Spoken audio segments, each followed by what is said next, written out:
The Ham. Hey, everybody. I hope you're having a wonderful day wherever you are. Thanks for tuning in to The Ham, where we interview Midwestern skaters and listen to some of their best stories skateboarding has brought to them and what you have brought to skateboarding. With me today is Lucas Quast. How's your weekend going, man? So far, so good. This morning, I might have suffered an abdominal injury, though. What happened there? My son wanted to wrestle this morning in the living room, came off the top rope, and hit me pretty hard. So I'm trying to power through here. Dang, I literally thought he was going to say he got hurt skateboarding. It is 48 degrees out here in Illinois. It's not too great, but hey, we love skateboarding. But yeah, so I know today we're here. I got Lucas Quast here for one big reason, and that's because we're out here trying to rebuild the skate park, get a really nice new skate park. And the reason he's here is because he's the reason why the skate park's out there in the first place, that pad of concrete, those red ramps. And throughout these last 10 years or so, I've been trying to raise money with a lot of us locals getting new stuff built, but it's very temporary. And I just would like to say thank you so much to the Effingham Park District and Jeff Altoff and Jim Raditz, and also our designer, Tony Keck. They have been so generous to help us get what we have today. And they definitely, I'm so excited they donated the amount they did. They donated us around $50,000 to get this new skate park built. And our goal is to reach 100,000. And we do have a few phases. And I am here with Lucas Quast today because he is the first person to be proactive and get a skate park built here in Effingham. So I'm excited to kind of hear his route. And this was in 1999? Well, that's when the story begins with my life in skateboarding, yeah. Wow. I was 8? No, how old was I? 89. I was 10. I was not. Is that 10? Yeah, that's right. Okay. Yeah, sounds right. So, yeah, I'm glad to be on. This is a story that I've told countless times at the skate park. Absolutely. And as I'm doing my research, I'm realizing that I've gotten some numbers mixed up and some things like that. But the story remains the same. It's a great story about young people in a community working with the community to make something great happen. And it doesn't have to be an adversarial relationship. It's better for them. It's better for us. We all win. And that's what I really like about this story. Oh, yeah, I totally agree. I do know a lot of new towns these days, they hear, I want a skate park. And the all cities just saying, I don't know. And then this park gets built and they see the hype and they see all these kids, new kids start skateboarding. And they're like, wow, this is a really good idea. I can't believe we waited so long. And I've noticed that in new cities. I don't know. Yep. So as far as our skate park goes, I can't separate the story of our skate park with my own personal story. Yeah. But around 1999, about in the 8th grade, within the period of about 6 months, two things occurred in my life that would completely change the trajectory of everything that I had planned. First and most importantly, I was introduced to my future wife for the first time. And yes, we're that couple that has been together since 8th grade. Hey, that's awesome. So that was obviously the biggest thing. But within 6 months, I also started skateboarding as well. And it's a familiar story. It's a buddy of ours got a skateboard. We found it in his garage, and we just started goofing around on it. And then it started to build from there, and we started asking for skateboards for gifts and whatnot. And we were rolling on those Hobie Cat, which is a brand I've never even heard of. Department store brand plastic trucks. Oh, those are the worst. They are. But that's where you start. I get it. Now tell me this. You started skating prior to the girlfriend or girlfriend then skateboarding? That is not a difference that I can pick out in my brain. I've talked to my wife about it, and I asked, hey, did I skateboard when we met? Neither of us can really remember because, number one, we've been together forever, so it all runs together. And I've been skateboarding for so long that it runs together as well. So now, did she like it? Right away? Was she concerned, oh, you're gonna get hurt? She didn't know any different. Okay. That's part of who I was. Okay. At that point in time, so she didn't know me before I started skateboarding, and That's true. I haven't stopped yet. So since she's known you, you've been a skateboarder. You've just been a skateboarder. Skateboarding's been a part of your life. Yep. Pretty cool. That's where we go from there. And you were how old in 99 or whatever year that was? So that'd be 8th grade. So what, 13, 14, something like that. Got it. Yeah. Cool. That's awesome. Yeah. So from there we moved to mail order skateboards. Yes, you actually had to get a paper catalog and send it in. Oh my. Yeah. So that gives you an idea of how old I am. But that was the start of our scene here in Effingham, and that coincided with the skateboarding explosion that occurred around the country at that time. So we had the X Games blowing up. We had Tony Hawk Pro Skater that everybody played. Absolutely. Everybody. Skateboarders. I was playing that before I started skating, so I do know that. And but again, if we wanted to see a kickflip, one of us had to do it. That's where we were. We couldn't go online and look up trick tips at that point. We're still using dial-up internet. Oh my gosh. Yeah. Did you get CCS magazines at this point? Absolutely. Yeah, awesome. we got those, and those. That was my very first mag. Those were a lifeline. Yeah. Yeah. Oh man, looking through those, circling the ones I want for Christmas, that was fun. I'll never forget those memories. So as we started skating, skateboarding was really big in Effingham at the time, and everybody had their own crew. Yeah. And that's what you did. You'd get out of school and you'd leave with your group of buddies and you'd skate all day and then go to school and do it again the next day. We didn't have any responsibilities. It was just skateboarding with your buds, and we had our team. We called Team False. Yeah, tell me who was on this team, by the way. So again, apologies to anybody that I forget. I've had 2 concussions thanks to skateboarding, so there might be a couple things I gloss over. But so Team False was just a group of buddies that we got together and skated all the time. So me, Nick Spence, Devin Bullard, Jason Simmons, Chad Dirks, Darren Prummer. So we had a really wide variety of guys. We had people who were really into the arts, people who were really athletic on the football team. Awesome. All kinds of stuff, all kinds of people doing the same thing and sharing the same passion. That's awesome. So there were some other teams around. We call them teams. None of us were into competition. Yeah. Because we thought only pros did that at that point in time. So we would, and there was no animosity between these groups. It was just the group of guys you skated with. Holiday Drive had a really big crew. Sam Donsbach was. That was him. That was his crew. Yep, he was down on Holiday Drive, and my grandma lived on that street, which is why I knew that pretty well. Got it. Yeah, I think there was a team called the Posers. See, there you're introducing like my knowledge into skating, because the False and the Holiday Drive, I've skated with Sam for many years, and he never even explained that. Never even heard of it. Yeah. They had a team. Whatever you want to call it. Again, just groups of friends and. Man. So, tell me this. Who was the first guy who did the kickflip that you seen? That is a great question. If I had to put money on. Now, see, I skated with a few different groups. That's one of the benefits I had. I had a sort of friend group where I had about 3 different, I don't even want to call them cliques, but just groups of skateboarders that I could easily jump in with any of those groups. Okay. So there was another group of buddies that I would skate with, James Schultz, Jake Janis, Michael Jake. Storm. So a bunch of guys there. Hayden Baker, I skated with quite a bit later on.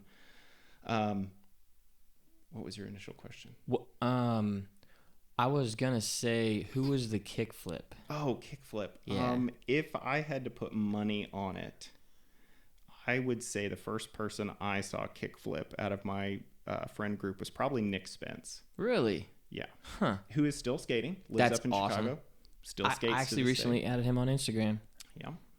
Because I seen the name, and he I'm is getting into the electric skateboarding. So really up in the streets, in the streets, just because he's like transport, like traveling that way, like getting to where he needs to be with it. I think he does some of that. Yeah, but yeah, that's a bridge I haven't crossed yet. Nah, me neither. Yeah, I'll stick to push. I like being limited by my own cardiovascular ability, which I mean, it's 2 different things at once. You're having fun, you're exercising. Keeps me low and slow. One of the bigger things to happen around that time is 180 opened up. Oh yeah. So a local church had I don't know the best way to describe it. They would rent out a building, and every other weekend is originally how they started. They would have a game room for kids. They would set up a little skate park, and it was just a few ramps and a flat rail. It wasn't anything crazy, and it was actually next to the Burger King. Yeah, it's Burger King. That's what it was. Behind the liquor store. Behind the liquor store. That's what I was about to say. Sporties or whatever. A Christian youth organization with a drive-through alcoholic. Yeah, so Sporties right next door. Behind the liquor store, and then we also had people from the Burger King drive-through yelling at us. No way. I guess I don't remember that. Do a kickflip. So, yeah. I was wondering what year did you you were 8th grade starting skateboarding? Was it already going before you started?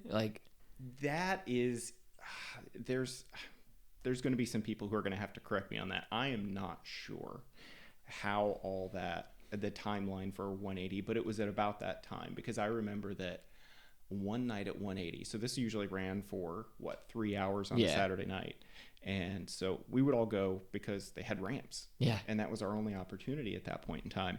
And I think I worked all night on a rock to fakie on the mellowest quarter pipe ever, and just slammed and slammed and slammed. Do you know those lockup slams? Oh yeah, just you don't learn to get your front wheels up. And then, so finally I got it that night. And so that's the memory I'm coming up with. So that had to be pretty early. Okay. If I'm just learning how to do rock fakies at that point. So, and then 180 moved on to out on the highway north of town. Yeah. And there was a bunch of skateboarders that came through there as well. well. Yeah. And again, that was, for some people, one of their few chances to actually skate some mini ramps and transition and things like that. I remember that because I was from Beecher City, and this bus would come all the way from the place where it was originated. The bus would drive from Effingham at that location, drive to Beecher and Shomeway, and pick up all the kids that would want to go to 180, but as well as, man, I get to skate with you, all your homies from the other towns all at one night. And we have ramps to actually skate, because in Beecher and all the small towns, we didn't have anything, maybe a rail or a small ramp. But yeah, they turned the music on, and they got all these kids out there, and it was just a blast. I know. I had completely forgotten about the bus. But now that you bring it up. Dude, the bus was the thing. I could not wait till that thing showed up. We were all skate at the store in Beecher, and just I couldn't wait to get there. And yeah, that was fun. Now, a couple of guys who were instrumental in that group that I got to know one of them really, really well. Rick Endebrock, who Endy's is named after. No way. So there's this huge story I can't wait to hear, because I don't even know the story, and we've known each other for so long, and he's got this special story for us, and I can't wait to hear it. It's about his. I'm gonna let him talk. So Rick Endebrock helped out with 180. He was instrumental in getting that set up. I'm almost sure of that. And then Stan Cravens, the man. Stan Cravens he put more time and energy into our skateboarding scene. I couldn't believe never asked or wanted any recognition for it. Mm-mm. He just loved the people, and he got it. Oh my gosh, huge shout out to Stan Cravens. Stan, if you're watching this, you're the man. You have no idea how many kids you've blessed and how many people really respect all the generosity you've given to the skateboard community. I don't even know why. Yeah, you're right. You're so right. Mm-hmm. We would be just skating, and he'd be out there moving these ramps, and I know his back had to be hurt, and but he would do it just because it would make us happy. Unreal. Yeah. So, and this is something that we shouldn't have to say, but we all know the best part of skateboarding is the people. Absolutely. The people you meet for 10 minutes, and the people you know for a lifetime. Mm-hmm. And that's what it's all about. Man, skateboarding brings so many different people together too. There are so many different types of, I don't know, personalities anymore at the skate park. And what I love is no one's really pushing anybody away from the skate park anymore. They're really just, if anything, you're out there what can you do? Well, what can you do? I love it. Lately, that's just how I see it. And yeah, if you're there and you're skating, we're going to get along just fine. Oh, absolutely. And that's awesome. We were talking about 180. Yes. So those guys will come back into the story again later. Okay. So Endebrock will, and then no matter what we talk about from this point on, Cravens has been there. Absolutely. Everybody knows him. Everybody loves him. What do you? Some of the probably one of the best human beings Yes. that you'll ever meet. And it's when did he start doing that? The year that you started skating, you would say he was out there? I can't remember a time at 180 when he wasn't there. Yeah. I did volunteer work at 180, which is basically me just skateboarding. But yeah. As I was going through high school and college, I needed volunteer hours and things like that. And that worked. Yep. He always hooked me up with those there. So. And just so you all know, he's been skating for 20 years now, and Stan's been helping him for that long. He still helps us. His church, New Hope Church, they still donate and sponsor the skate contest we have every year. Yep. And then around that time, within a couple years of 180 starting, we had the Mana. Yeah, tell me about that. How did you get them? How they got him, I have no idea. If I had to guess, I would guess it was Stan. Stan, we're gonna come ask you. That's gonna be my stock answer for a lot of things. It's probably Stan. So it was a pro skateboard team, but they were Christian based. Yep. And Judd Heald. Yep. Mm-hmm. So he came by with his skate team.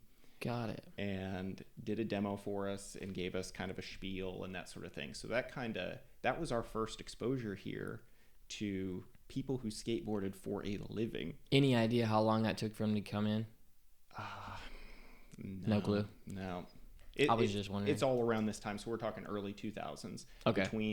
Between 2000 and 2003, I would imagine, is when a lot of this we're talking about happens. And on their team, they had a freestyle skateboarder. Oh boy. So as Judd is doing gigantic transition tricks, yeah, there's also a team member, and I feel bad that I don't remember his name, who was doing freestyle. And this is a period in time where Rodney Mullen was getting a resurgence as well. So those two things met together, and a lot of people spent the next year just doing freestyle tricks in their driveway. Exactly. I would have never guessed. I tried a little bit of that, dabbled in it, but it's like another whole thing. It's not like you can't just, I'm a freestyle skater, you know. That's a lot of difficult tricks out there. You have to hate your shins quite a bit to be able to do any of that. Oh man. I just don't, some of the names I still don't even know to this day. I was like getting explained to the other day about some tricks. I'm like, what? I've never even heard of that. So yeah. So at one of these events, they had like a little skate clinic where you could skate with the pros and they would kind of help you out. And I think that might have been one of the first times I dropped it in on a ramp was with the pros here. Because they're hyped, they're there. Trying to help us out. Yeah. Oh, man. So that was a big deal at the time because, again, I know I sound really old when I say this, but the internet wasn't ubiquitous at that point. And so our scene was our local scene. And that was about it. You didn't post your videos on Instagram. No Instagram. I mean, no great cameras. You can't just film and edit and put it on the internet and everybody see it. So yeah, so that was seeing that sort of stuff in person was kind of a catalyst for us to push ourselves a little bit further than just rolling around in our driveways. Like that's your moment right now. Like these guys are here. I'm gonna do something great. Yeah. And then pretty quickly after that, so probably 2002, early 2003, somewhere around there, Rick Endebrock decided he wanted to open an outdoors store downtown. Okay. And so they would sell climbing equipment and mountain bikes, and another thing they decided to sell were skateboards. Really? And so I actually came on as an employee a little bit later on because I would frequent the shop. Yeah. And we all considered it a skate shop. Yeah. They had a climbing wall. They had mountain bikes. In that little place we all knew it as the skate Yeah, there shop. was the skate shop. I never even... And that's right where the wine lounge is. So what a 180 going from a dirty skateboard shop full of smelly kids to a very formal high-class wine bar. Yeah. Well, I'd prefer it to be a skate shop, but whatever. I'll take the wine shop. And so that's when we introduce another character that's vital to this story is Matt Stead. Oh yeah. Matt Stead ran a lot of everything, ran pretty much everything through the store. I was in charge of a lot of the skateboard stuff. I would do most of the ordering, stocking. I would put together the boards for kids and try and get stuff done like that. But he was the one who ran the store, and he got to the point where he was super motivated to help us with the skate park. And so we started a group. It was the Effingham Skatepark volunteers or something like that. So we Yeah. had this little group that we started, and it was Matt Stead and my dad, Dennis, who we're talking about great people. Yeah. Best person I've ever met in my Your entire dad? life Oh, is my great, dad. dude. Yeah. And he was always real supportive. And I'm looking through researching for our podcast, and I'm seeing those names come up over and over again. My dad and Matt Stead, and I'm starting to realize how vital those two were, because I was a snot-nosed high school kid then. So what we did is the most ridiculous part of this whole skate park story is where we got our ramps. Oh yes, this is great. I don't know the full story, so I'm in for one here. And again, 2 concussions, my memory might not be 100% on any of these. So please feel free to correct me the next time you see me in public.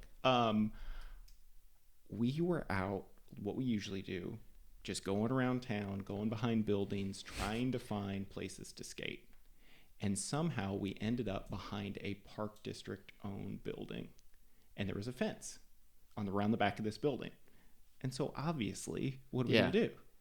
Well, what's behind that fence? Let's go. So we hop up and look over the fence, and there could have been 2 full-grown tigers back there, and I wouldn't have been more surprised than when we looked over and we saw those ramps. So what in the world? The 3/4 pipes and the bank ramp were outside behind a random nondescript park district building. What? We were absolutely floored. Again, these are the ramps that are out there today, just so you know. Still kicking. I don't know how. A few of them.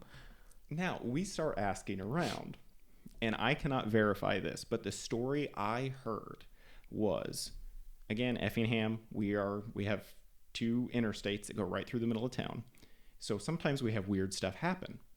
The story I heard was someone was transporting those prefab ramps from somewhere to somewhere, locations I don't know. And the truck went off the interstate and dinged up a couple of the ramps.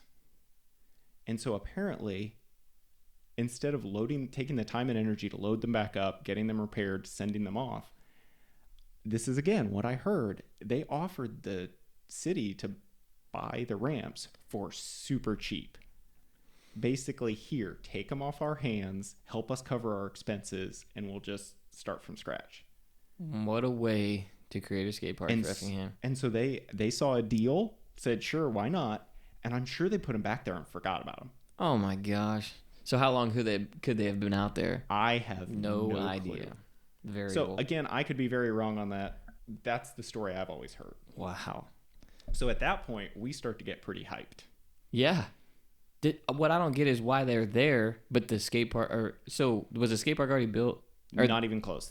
We hadn't even thought of a skate park at this point. Oh wow! So we jumped back. My bad. Yeah. So this is us thinking this thing might have some legs, because at this point, skateboarding again is really popular.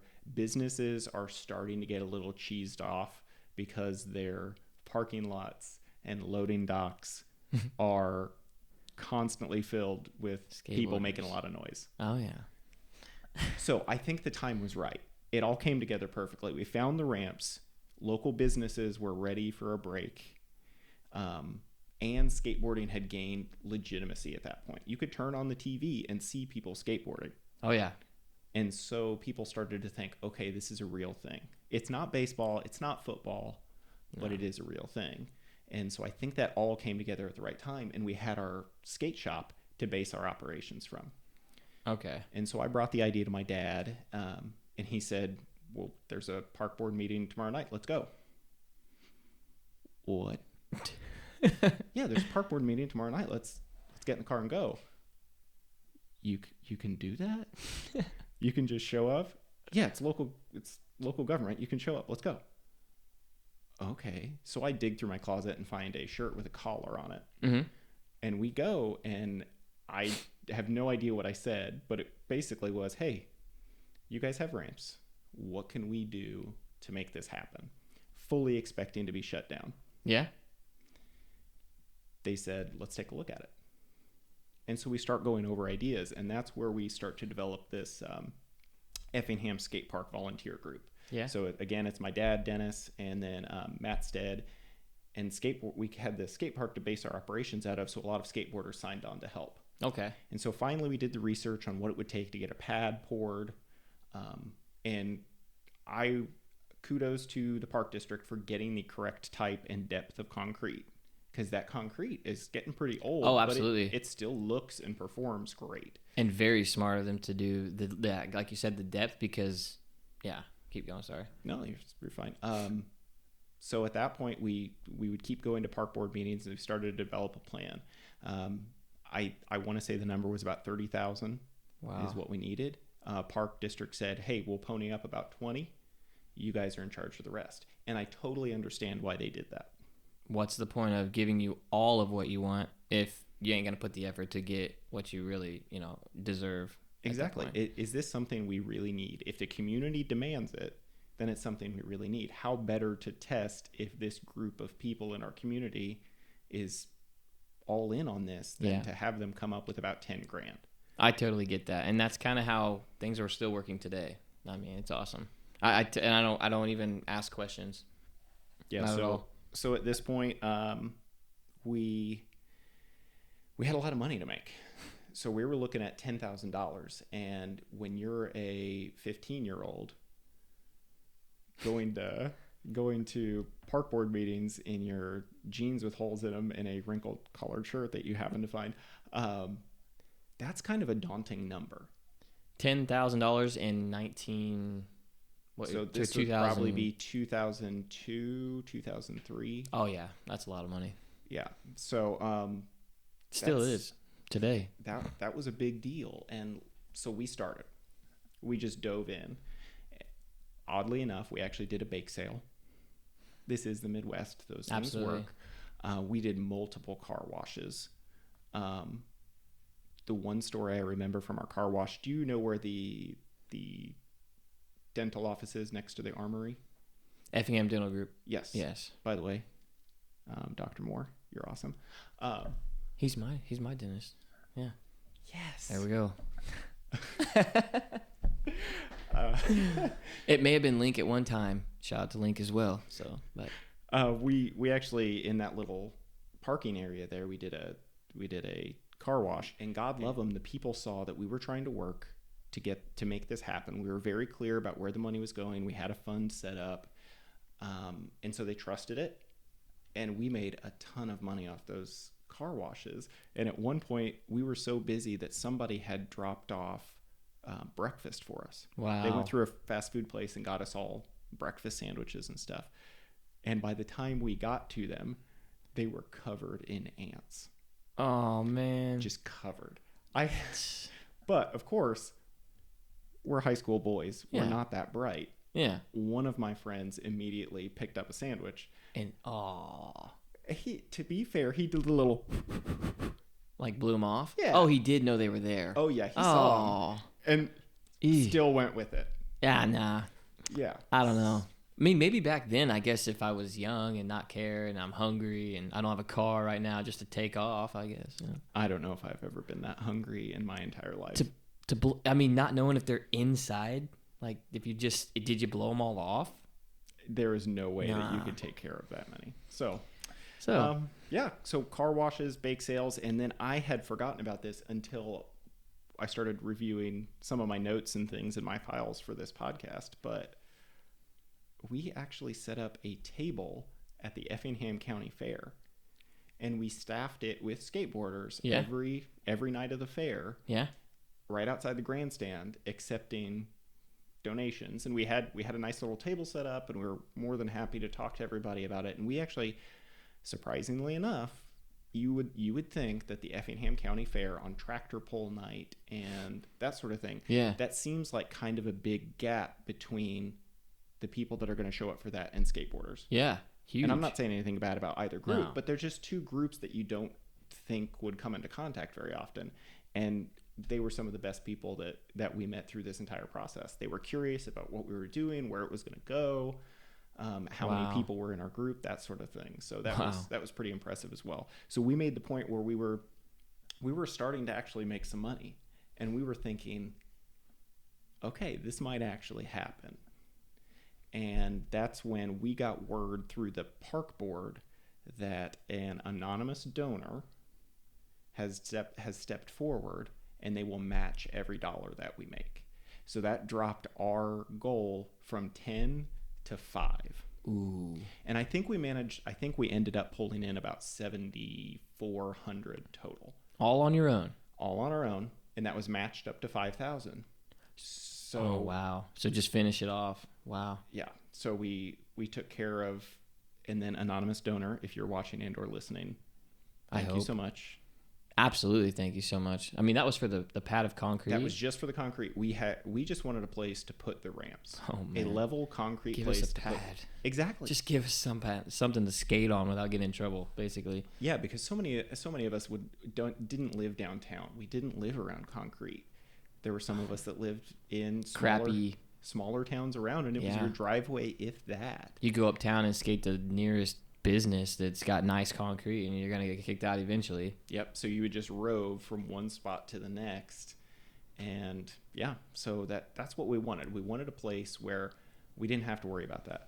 We could work on developing our skills. We would have a place to meet up, and so we got to the point where we did it. Wow. We had the money, and so in I think the early spring of 2004 is when we got the concrete poured. Okay, spring of 2004. And if I remember right, you were telling me you even had a contest that same year. If my concussion rattled brain remembers properly, yeah, we did a contest pretty quickly after that, because we actually had some more goals as far as the skate park went. We wanted to save up some more money and maybe add on, do a fun box and things like that. I think we had kind of tapped the community dry at that point. We got a lot of great support from businesses and individuals, but they saw the skate park there and went, okay, they did it, let's move on. And I don't blame them. That's great. Oh yeah. But we had some bigger ideas. We were thinking maybe a fun box and things like that. And one of the things that we did was try to put on a skate competition just to make a little bit of money. We were looking at the flyer I found earlier. I can't believe he's got this thing here. This is So what we did is through Indies, the local skate shop, we did a back to school skate off. So we did it in mid to late August. The thing that cracks me up the most is we're looking at this thing and the entry fee. Dude, the entry fee is unreal. I mean, sometimes they're free, sometimes they're 5 or 10, but the entry fee is hilarious. There's got to be a story about this entry fee. The entry fee is... You have never paid this. $2.50. Okay, I don't put it past myself that was a joke on my part. It has to be some sort of like... I totally would have done that. Yeah, $2.50. Like I got 50 cents. Anybody got 50 cents? I got $2. Yeah, and you know this feeling. None of us had been in a skate competition before. Oh yeah. None of us had even seen one. So at this point, you've got this flyer, and you're posting it, and you're telling everyone about it. You have absolutely no idea who is even going to show up to this contest. We have no clue how to run it. We have no clue who's going to show up. Judging, I'm from the point of view that skateboarding is whatever you make of it, and trying to judge that seems kind of against what we're trying to do. Yeah. So we tried our best to make it just a celebration of skateboarding, to show how many people in our community we have that participate, so that we can keep pushing forward towards some of our goals. Huh. And to be honest, I'm pretty sure I was at this contest. I literally was pushing Mongo and doing boneless 180s. Just letting you know. And this guy right here was the judge. He was standing on top of the launch ramp, and like I said, like I wanted this guy's approval so bad, because I'm like, this is the guy, you know. But little did you know, I was scared to death and had no idea what I was doing. And I'm out there asking him, like, how do you do boneless 360s? Because I'm like turning every time I'm falling backwards. He's like telling me how to do it, and I'm like, yeah, that'll work. And then I ended up doing it that day. Like that's why I think I started loving contests more, because we just start pushing each other, and like skating, it wasn't like a competition. Like I want to beat you, or I don't want you to win. It was literally like whoever won was like, wow, we're all hyped, you know. Absolutely. That's the best part about skateboarding contests. And I'm reading this over now, and just to show you how little we knew what we were doing, it says tricks will be ranked by other skaters as well as spectator response. What does that even mean? Do we have an applause meter? It's like whoever gets cheered for the most is gonna. Well, that trick wasn't as good as that one, but everybody's cheering, so maybe it is, or maybe. And after we've done more contests, we know that. Oh man, there are tricks that pop the crowd, absolutely, and then there are tricks that pop the skaters. So like, and those are not the same thing. No, not at all. Kid goes flying up in the air. Everybody that don't skate is like, oh my gosh, like he's up in the air, he's flying through the air. That's gotta be. He's the winner. But then someone comes in, does a kickflip, nose grind, shove it out, and every skater's like, holy cow, that is the best trick I've seen. You know, there's a lot of stuff going on out there. Yeah. So we hosted that.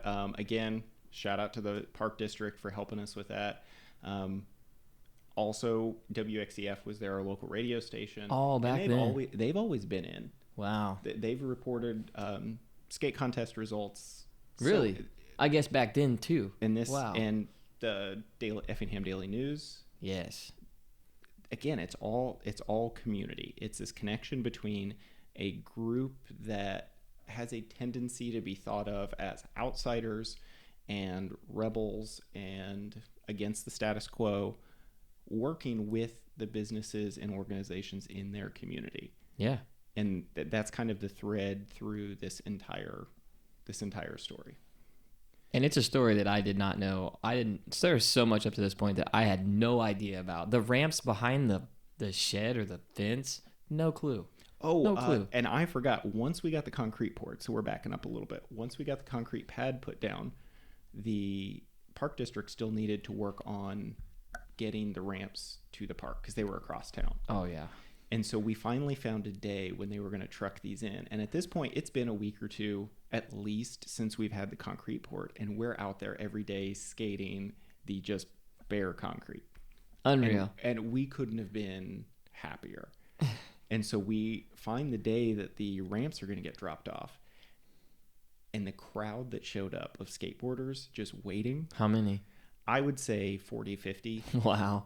At least. Just to get them out there? And this is probably early spring. So Yeah. I imagine it's still pretty cold. Wow. And it was starting to get late.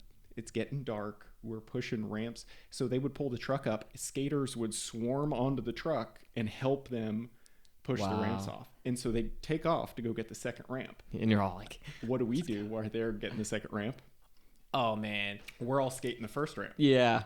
I ain't going. I'll stay here. I'll wait.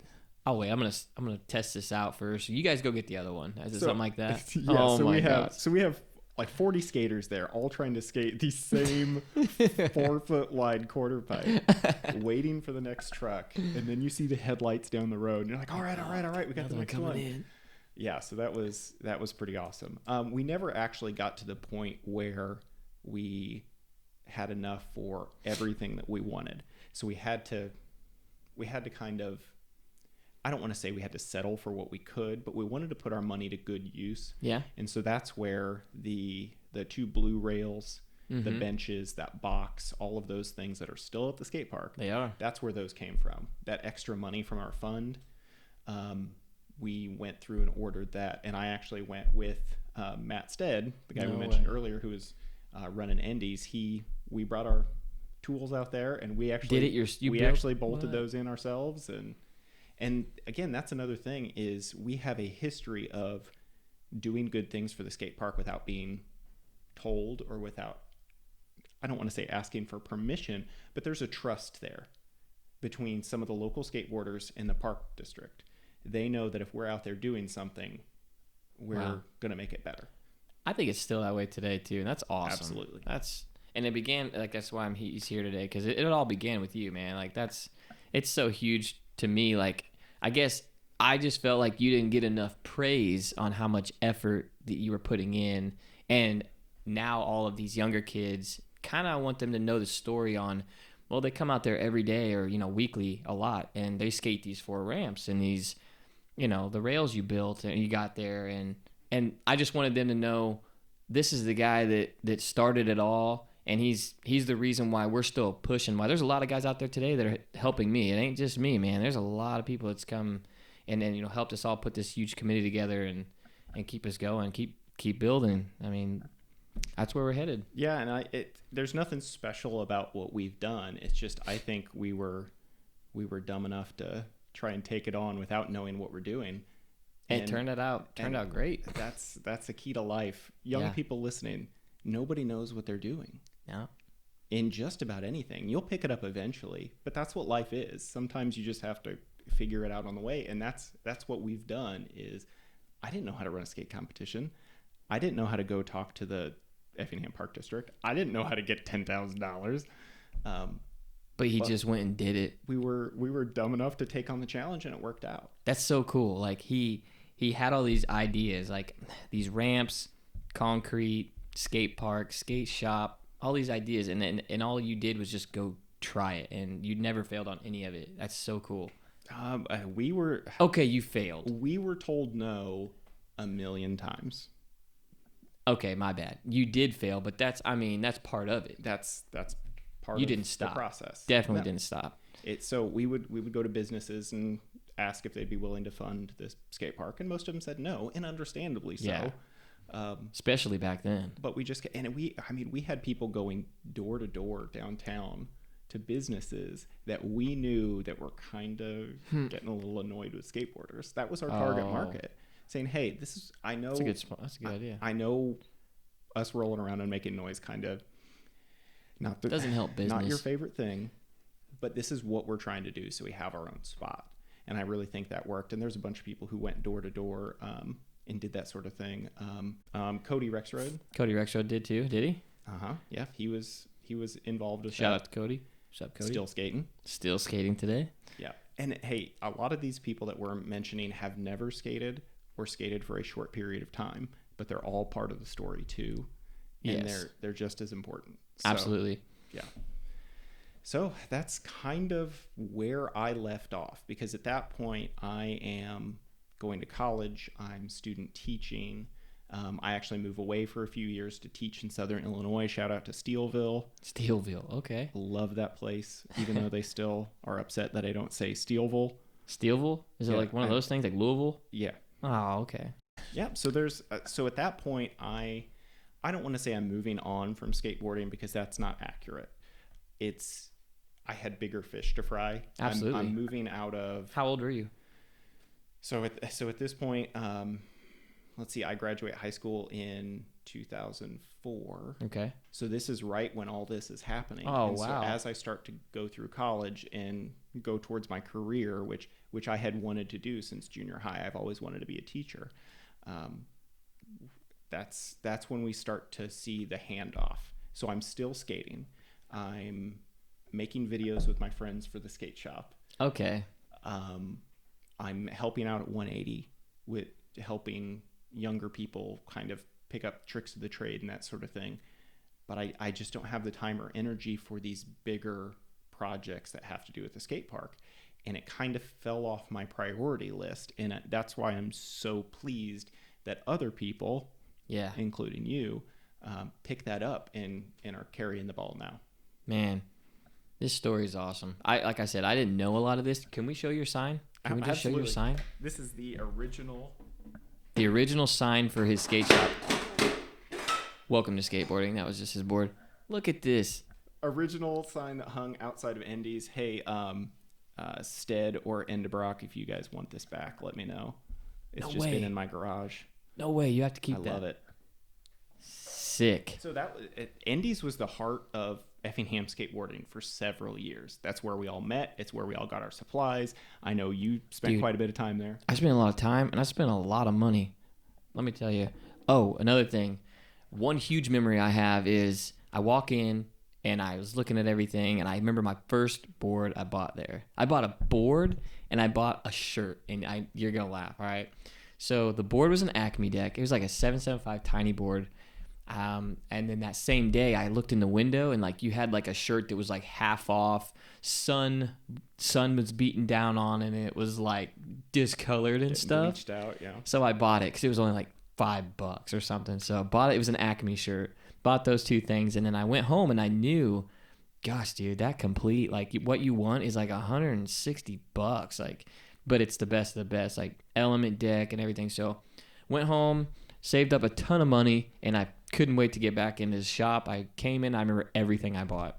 You know that setup? It was a Element 775 Elemental Awareness is what it said down the side. It had the Element sign on there. It was just the coolest deck. Independent trucks, Spitfire wheels with the ones you're probably skating right now. Yep. Same set. And Reds bearings. Hardware, couldn't tell you. Probably Indy's hardware. Yeah. Makes sense.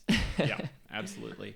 So that was one of the best parts about working at the skate shop was seeing people like that come in. Oh, man. Getting started and knowing that they were going to join our community. Oh, man, getting started. And, like, when I came in there, the price, I didn't even, like, ask. I was like, I need this. I want this. And that was, like, the part that was, to me, I'm like, I trust this guy because, I mean, this is his shop, and he knows he's going to set it up for me. And if I ever need anything, he's the guy to go to.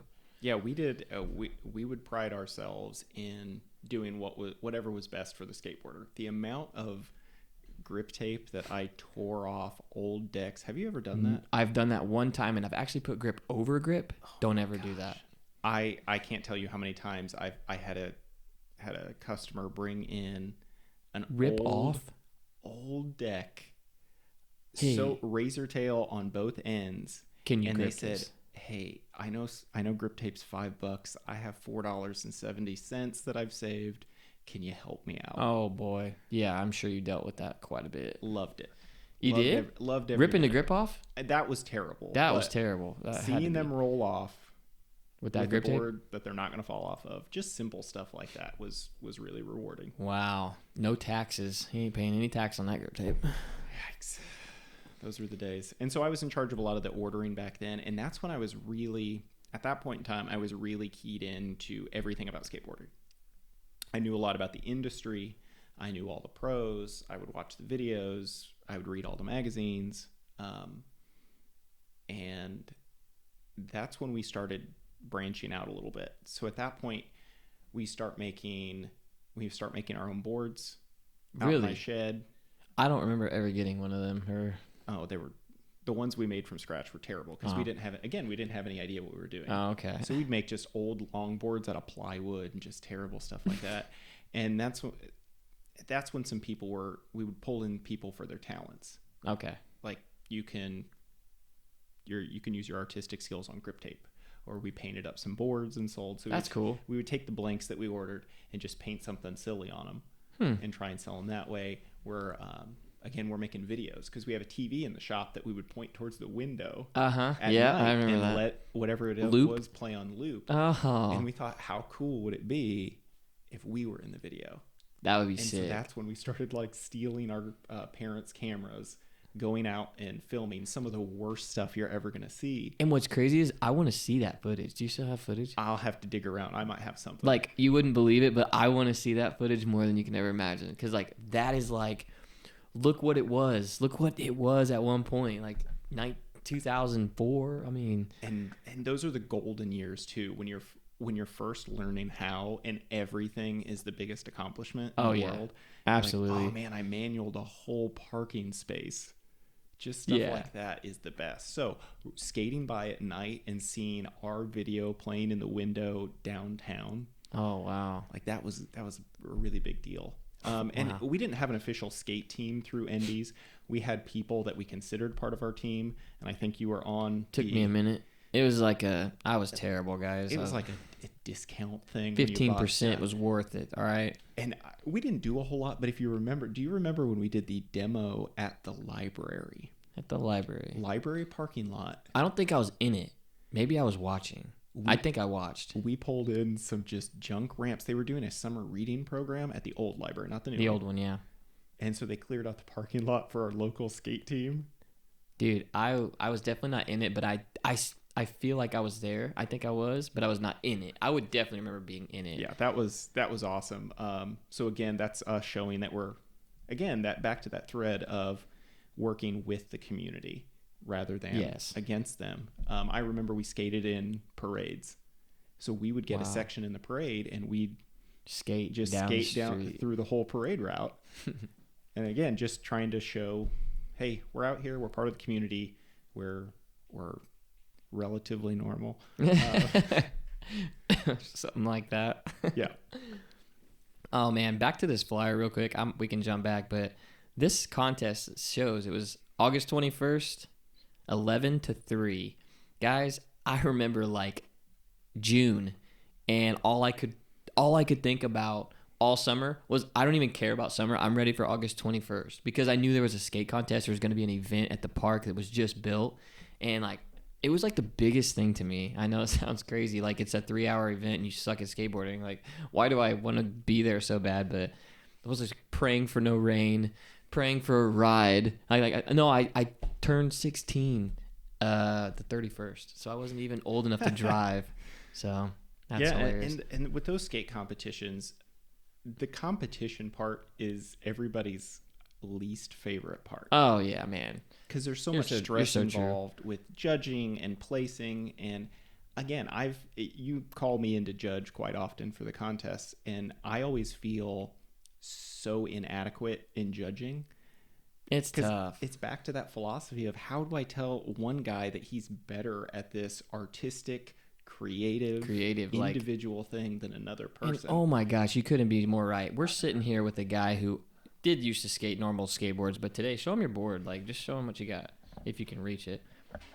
Like, we are looking at two separate skaters here, all right? Like, he rides these welcome-shaped decks, and I just ride the basic, which is where you started, correct? You started on this kind of thing. Yeah, I started normal popsicle, 7.5, 7 3/4 is how everybody skated back in the day. 7.5. That is wheels tiny. were probably 50 mil, small. Tiny ones. Yeah. Had no idea why. So now it's shaped decks, gigantic, full-size Indy trucks, full-size 56 millimeter Spitfires. Feel this thing. This thing is heavy, and people wonder why I don't kickflip. But he kicks butt at this stuff, and there is a segment on this podcast that I'm going to be doing, or this YouTube channel. I'm doing a lot of how-to videos for young kids because there's so many new kids out there today that need help and they want help, and I can't always be there for them. So I feel like I'm going to be able to do a lot of those tricks for them. But this guy, he's got so many transition or weird, crazy tricks that I am 100% positive these kids would love to learn. He's going to be doing all those for me, so be on the lookout for those tricks. As well as that, you do skate those shape decks. And I was just at the Phillips Barn Ramp over in Martinsville. They have a huge indoor transition. They got a bunch of ramps in there. They had a contest a few weeks ago, and I won a few shape decks, and I gave one away that day. And today I'm actually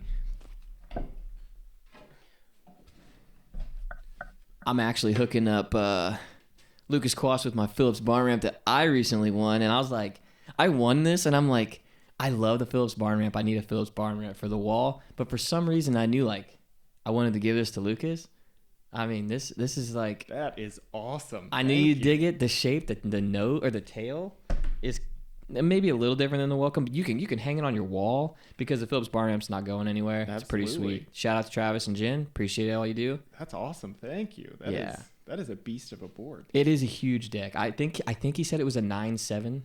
Ooh. Is that what that looks like? Or maybe 9? Yeah, maybe 9.75. 9, at least 9.5 it looks like. It is huge. And I told him, like, listen, I can always get another deck, but I gave away the first one to Harley Johnston from Kentucky area. He's doing a thing where he's giving away boards for not-for-profit organization. So I was like, I just handed him one. I'm like, hook somebody up. I mean, that's what I've learned with skateboarding is I almost have more fun giving away things than receiving. It really is. I can't tell you the number of people who just keep.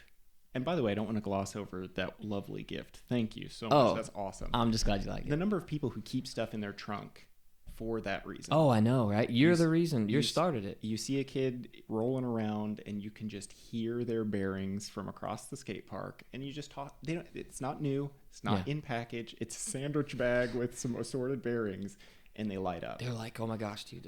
Let me get my. Let me just get rid of mine. I gotta get these out of here." And again, it's not the physical object that is important. It's what that represents. Yeah, absolutely. Hey, I know what you're doing. I'm 20 years older than you, but we're in the same community. I'm going to help you out a little bit with the understanding Like, that you do the same thing. yeah, absolutely. Yeah. Like, learn from what we just did for you, and maybe just, one day if you get the opportunity to help hook some kid up. Absolutely. And I've learned that from a lot of good skaters. A lot of, not just skateboarding. I think I learned a lot of that outside of skateboarding, but I've drug it into what we love to do. And I mean, it's just, it should make you feel good. It's just something that we're out there having a great time, and that kid can't roll, and I keep having to see it. It's like, if I got a pair of bearings, let's make us both happy. Yeah. If we can cultivate generosity in any group, especially our skateboarding group, I think we're doing something for everybody there. So as we wrap up your, where we're at with the skate park, where were we? At this point in our story, I have kind of handed the baton. I'm off to start a career and start a family, and I don't have as much time or energy to focus on the skate park. And at this point in time, after I get through college, I'm in Southern Illinois for a few years teaching before I move back up. So I'm kind of out of the scene for a while. Okay, so with you being out of town and all that stuff, and you're not distant from skateboarding. You just, do you skate down there? Not very often. No, you don't? So I'm a first year teacher. My first year down there, I'm working way too long. I don't remember seeing you come home much. You don't? No, I stuck down there for a lot of it. And so, no, I didn't skate as near as often as I would have liked. Now, in the summers, of course, I picked back up. But during the school year, at that point in my life, that was such a challenge just to kind of get my wheels rolling that I really didn't have much time to skateboard other than in the summers. So you had no choice kind of just to pass the baton on to the next whoever. Yep. And that would have been 2000, you said 2004-ish. You're kind of out of that summer. You're kind of gone after that summer. Yeah, I'm starting to head to 2004 through 2008. I'm still living in town here in Effingham, but going to college at Eastern. And so that's eaten up a lot of my time and student teaching and that sort of thing. So wow. Yeah. And then for 2008, I move away for a few years and Steelville. Yeah. However you say it. But man, okay. And I was going to ask you a little bit about your athleticism when it comes to skateboarding. If you've seen any of my video clips on Instagram, you'll know I am not the... What is your Instagram? Roy.Bringus. Roy.Bringus. Look it up. That is an attempt to keep my students away from it, but as soon as this goes out, we'll probably blow that up. So, kids, if you're one of his pupils, please just follow him on Instagram. You'll love every video. I love every video. We don't even do the same tricks. And it's like, there's kind of a reason why. Like, I can watch all him do those, and you can watch me do what I do. And now, that being said, I do bonelesses and sweepers and no complies. If I could 360 flip, you can bet I would be out at the skate park doing 360 flips all the time. But again, that's goes back to how awesome skateboarding is. And what got me into it early on was I've always been relatively athletic. I've always liked to play sports. Yeah. Especially in school and PE. Mm-hmm. I would always love to do that. And I was pretty good at it. But what held me back from being on the school teams and park district teams was I have zero competitive drive. Really? I have no desire to be better than anyone. You don't care to win? Not at all. So when I was playing small fry baseball, again, shout out to the park district, we'd lose a game and kids would be in the dugout crying. And I'd just go, guys, we were trying to hit a round ball with a round stick and they did it better than us. Let's go get snow cones. Who cares? And that is not very welcome on athletic teams. No, I understand that. You want people there who want to win. That's the goal. And I would just have fun playing the game. And so skateboarding filled that need perfectly. It gave me something athletic to do, something creative to do, but there's no competition. I can do it any way that I want, and it's fine. Wow. That just goes to show you how many different types of skaters there are out there, because I didn't take it on like I got to be the best. No, I didn't. I definitely took it on the way you were talking, like I want to be able to do those tricks. Like that is so cool, and I'm sure it feels great to land that kind of thing. That's literally how I felt. I'm like, I want to do this. This looks so fun. And I'm not saying it changed me as a person, like, oh, I'm playing basketball or whatever. I need to be a basketball player. It was like, right now it's summer. I want to skate, and I couldn't let it go.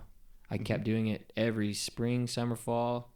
Couldn't give it up. Yeah, and anybody who's skated for more than a few years know that your motivation changes. Oh yeah, over time. So Seasons, originally you were just obsessed with going out there, logging tricks, learning as much as you can, and then it starts to develop where you say, hey, I have a few tricks. Now I'm going to learn how to do these things the right way. Yeah. Because I've been doing, I don't know, pick a trick. I've been doing this trick for a long time. Backside rock and rolls. Okay. I've been doing those forever. Yeah. And then you decide, hey, there's a certain way to do this that makes it your better. Style. Yeah. Yeah. And that's you get when your you own start, style. So you get your foundation, then you start to make it your own. And that's really, I think, one of the best things about skateboarding is we could see, let's say we sent 20 of the people we've skated with to the skate park. Yeah. And put them all in a costume, and we can't tell who's who. We're going to tell who's who. We're going to absolutely know. They're going to do 3 tricks. We're going, oh, I know who that is. Yeah, that's Sam doing front salads. It's so personal. Yes, absolutely. Yeah. So true. That is awesome. Yeah, for me, anytime you see me at the skate park, I'm going to be doing bonelesses, rock and rolls, no complies. You're going to wonder why a full-grown adult man is doing such silly things. But that's, I like.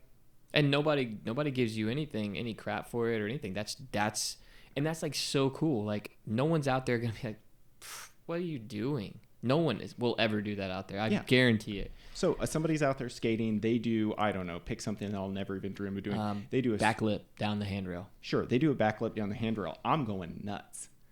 But then 10 minutes later, when I do, I don't know, like a alley-oop. No, you do that trick where you grab the nose and you sweep the leg through with your tail. We're going Karate Kid. Where's that? Is that a crail to tail? What is that where you sweep it? I couldn't do it that day. Yeah, crail slide. Crail slide? Guys, I can't do that. Oh, speaking of which, that was the trick that derailed my no way skate career for a while. Do you remember that on day? The big ramp? Yeah. So, I don't forget that. So we had that. Was that a 180 ramp? It was the large. Yeah, it was the big green one. Yep. How much vert did that have? That thing was an 8-foot quarter pipe with 2 foot of vert. Oh my! At least 2 feet. So I was learning some tricks on it. Nothing too crazy. And this was probably, how old's my daughter? 7. Was it 2015? So yeah, this is probably 5 or 6 years ago. Okay. I do a front side crail slide. 8 feet up. Yeah, 8 feet up, no problem. Come back down, and I get to flat, and my back foot slides off the tail, and my foot goes perpendicular out. Oh. So my back foot slides off. My weight goes on it, and it bends 90 degrees to my right. I screamed twice, and then you were there. No, he was so calm. He was okay. I heard the scream, but once he realized what was going on, he's like, "Call an ambulance." Like, for real? I forget who else was there, but somebody said, I need an ambulance. You might have just sprained it, man. You sure we should call an ambulance? That might have been me saying that. I'm like, are you sure? Nope. I tried to move it and felt something crack and went, nah, it's broke. It's torn. Something's wrong. Yeah. But yeah, he was the most calm I've ever seen someone while breaking something. Because I'm like, man, you look okay. Like, are you sure? Now, if I recall correctly, I told you to call my wife. You told me to call her first, correct? Okay, because I was going to call 911. Yes, that's what it was. So I got on the phone with 911 and was trying to describe where to come get me. Yes. And they thought I was at the State Park. No way. Yeah, that was good. So I'm sitting there with my foot hanging off my leg, trying to talk to 911, and I asked Dino to call my wife and just say, hey, just explain what's going on. I'm probably going to go to the hospital. They're probably going to have to do some work on it. Not that big a deal. I have a probably 1-year-old daughter at home at this point. Yep. She's not even 1 yet. She's because not? I was in a boot for her first birthday. Got it. So not even a 1-year-old daughter yet. My wife gets a call, and to this day, she says, yeah, Dino, I answered the phone and I didn't know the number, and it was Dino, and he said, we're at the skate park and Luke's hurt. Is that what I said? And now my wife maintains that's all you told her. Oh, man. So my wife shows up to the skate park as I'm being loaded into an ambulance with my foot bent the wrong way. And God love her, this woman has an ice pack No, she didn't. She grabbed an ice pack from the freezer because she didn't know. I guess I didn't really say much, did I? I was in shock with you, I guess. We were all doing the best we could.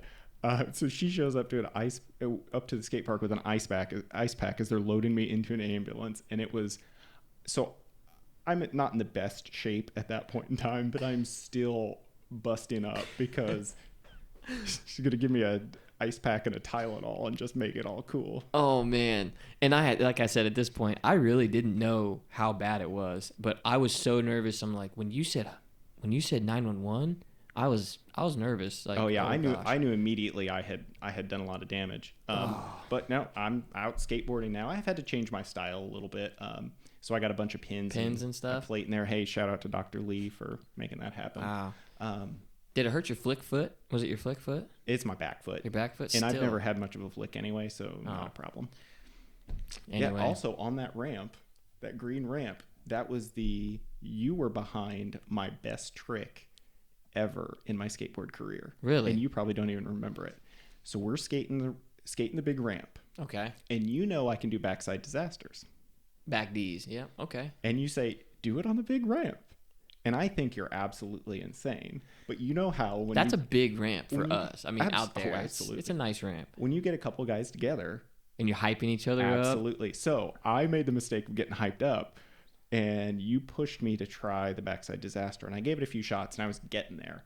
And not only did I do a backside disaster on this monster of a ramp, it was the cleanest backside disaster I've ever done. It was perfect. I still have dreams about it. Really? And so I come off this ramp perfectly. No sketch at all. Perfect landing. And I roll. And I remember I say goodbye. I roll straight to my car and leave. Did you really? And to this day, that is still the best trick I've ever done. And guys, that's something to point out. Like, man, you could make somebody's day just by hyping them up and getting them. I mean, like, I don't know that story, like, specifically. But you've heard that story a million times. Yeah. Like, that story is, like, perfect because that happens it could happen once a week, 2 times a week. It happens every day. If you're really skating hard and you're out there with all your buddies, it happens to me all the time now. I love that. But right there that was huge for you. That story is so big for you. And like, I'm 100% sure people have done that for me. And it's just like, it could have been you. And you have that. I'm sure you have this too, where you have people that you haven't seen for years come up to you and say, hey, do you remember that one time where you taught me how to drop in? I get that one a lot. You taught me how to drop in, or you gave me that board, or you did this. And you have to politely say, oh yeah, I remember that. Lie to them. Yeah. Yeah, in a nice way. Yeah, I mean, it's like, well, but it was such a big event for them. Oh yeah. But we didn't necessarily see it that way at the time. And that's so true. Yeah. Oh, so wow. sometimes the littlest thing for us can be the biggest thing for something else. Yeah. This huge Snapchat phase of life is crazy. I skate all the time, and these young kids add me, and a few of them will say, hey, do you remember teaching me that trick? Or do you remember helping me with that trick? It's crazy you bring that up. I ain't going to say any names right now, but that's happened, and I'm like, I don't know, man. Yeah, probably. Like, but that's so true. So where do we go from here? I am one of the few people who still skateboard at my age. 34. Each year that goes on, there's fewer and fewer of us, and it looks a lot different at our age. Because my priority in life is on my family first. Mm-hmm.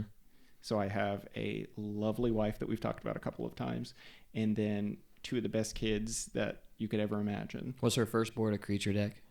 Yes, my daughter's first board is a creature, and I will never forget that. We have several skateboards out in the garage, and I don't push them. Yeah. To skateboard. I mean, when they're doing back blunt slides down the hubbas, point. Just so you know, his son did a back blunt slide down the hubba. That was sick. Yeah, that 5-0 down the 5-0 was pretty clean. 5-0 down the round row was way harder. Yeah, way harder. Front side. He went over the top. You can call it whatever you want. It was sick. So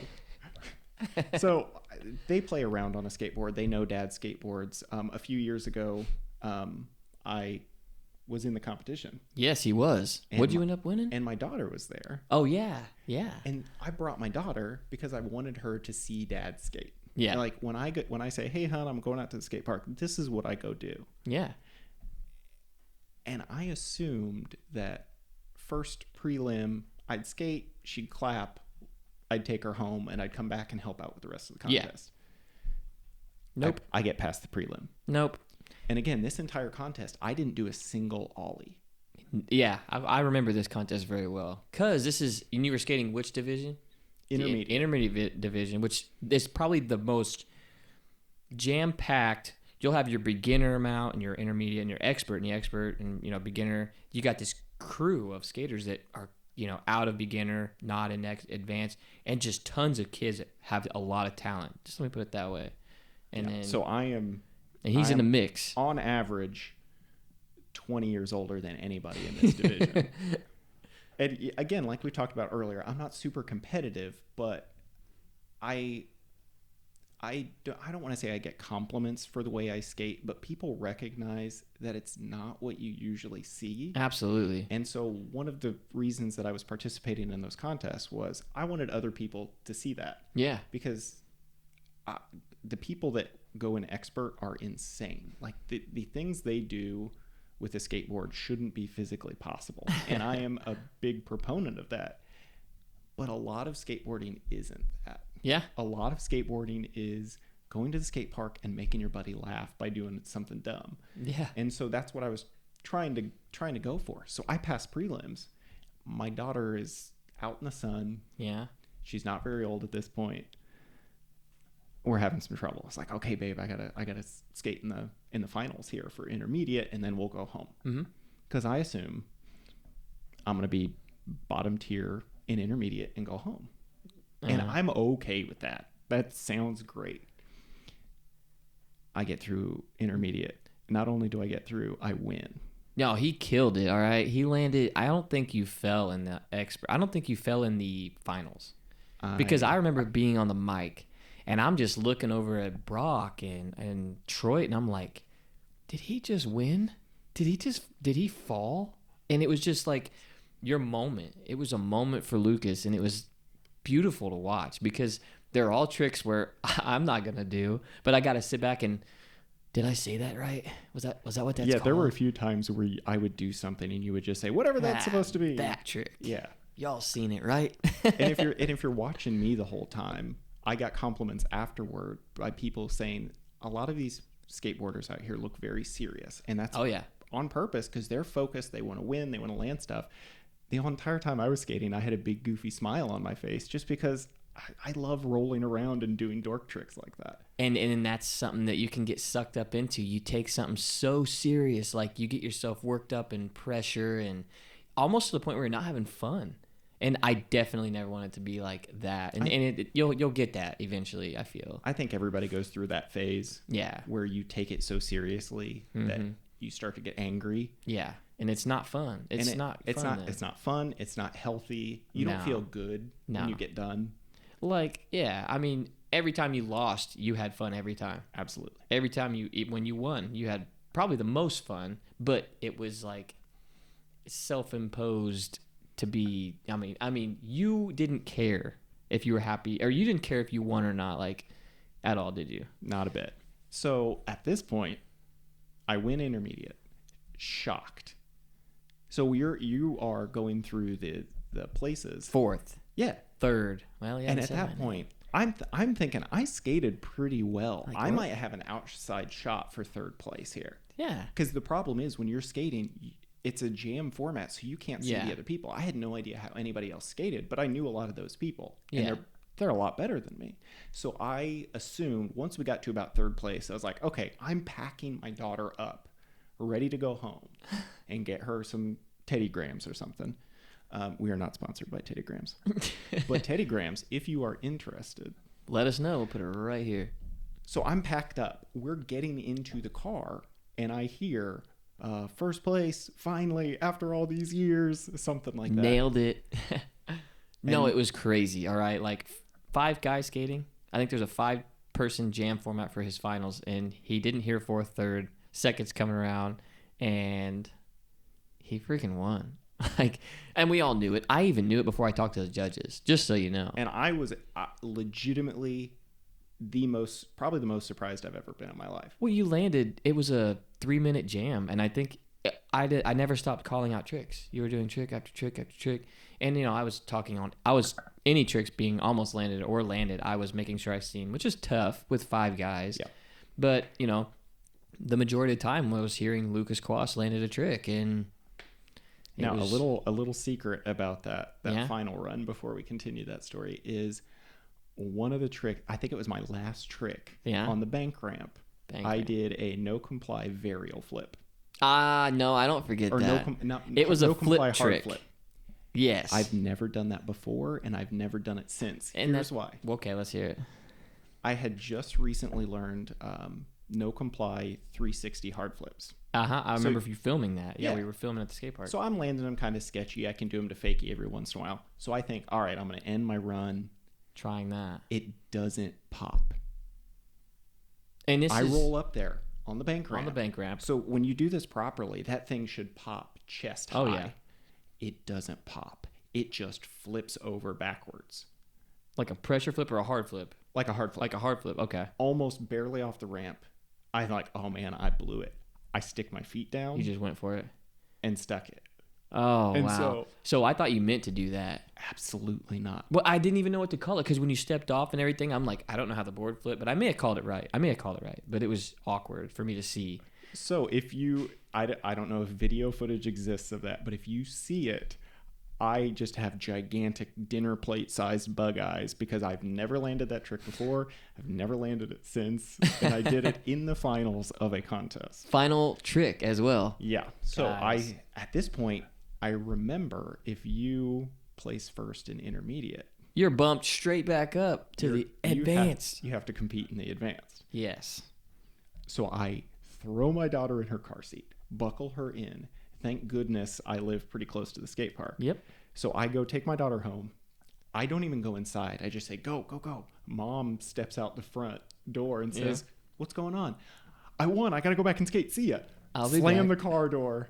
Make it back just in time for the next heat. But again, at that point, I'm way out of my league. So yeah, but then that day was like every bit of it. You going in skating advanced was like a victory run for you. I mean, that's awesome.